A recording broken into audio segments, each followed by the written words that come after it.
হারহানাত পোশাক তৈরি হয় আর বিদেশত রপ্তানি হয়, তবে এর নেপথ্যে যারা হাজ করে তারা হইল শ্রমিক। তারার কঠোর পরিশ্রমের মাধ্যমে হারহানাগিন পোশাক তৈরি করিবার লাই সক্ষম হয়। যারার মাধ্যমে টিকে আছে প্রতিষ্ঠান, সেই প্রতিষ্ঠানের 10ম বর্ষপূর্তি উদযাপন করিল তারার এই লইরে পরিণত এই শ্রমিক ও মালিকসকলর মহামিলন মেলা। ফেব্রুয়ারির 5 তারিখ বৃহস্পতিবার একখান ব্যতিক্রম আয়োজনের মাধ্যমে চট্টগ্রামের আনোয়ারা উপজেলার পার্কি সমুদ্র সৈকত দিনব্যাপী পোশাক রপ্তানিকারক ইউনেস্কো গ্রুপের অঙ্গ প্রতিষ্ঠান 929 ইন্টিমেটস লিমিটেডের বর্ষপূর্তি উপলক্ষে নানান কর্মসূচি অনুষ্ঠিত হয়।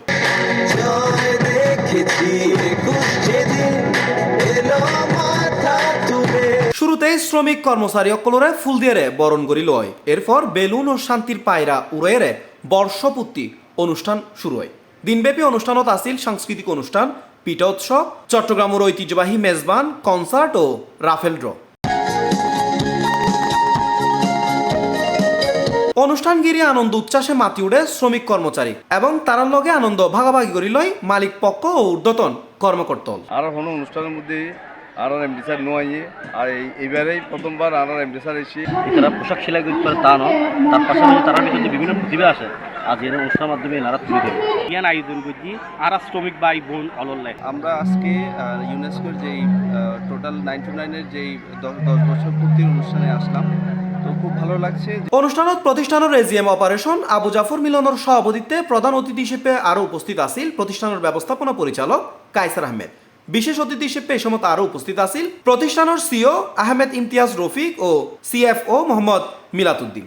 প্রফেসররা সবসময় একটা কথাই বলতো, তুমি এমনভাবে কাজ করবা যাতে আরেকজনে এটা বোঝার দরকার নাই, তোমারটা তুমি করে যাবে জাস্ট ডাকের মতো। যারা দায়িত্বে আছেন তাদের মধ্যে একটা সেতু বন্ধন স্থাপন হবে। সুতরাং আমরা জানি আমার এই সামনে যারা দাঁড়িয়ে আছে তারা সবাই আমার প্রায় নোন ফেস। সুতরাং আমি তাদের কাছ থেকে সব সময় একটা জিনিস পাই, যেটা হচ্ছে একটা পরিবার। এটা সম্পূর্ণভাবে একটা পরিবার। আমরা উদযাপন করতে যাচ্ছি সুদীর্ঘ 10 বছরের গৌরব, শ্রম এবং সাফল্যের এক অনন্য অধ্যায়। আল্লাহ হাফেজ, আসসালামু আলাইকুম। আপনার উপস্থিতির কথা আজ এই মিলন মেলাকে করেছে ধন্য।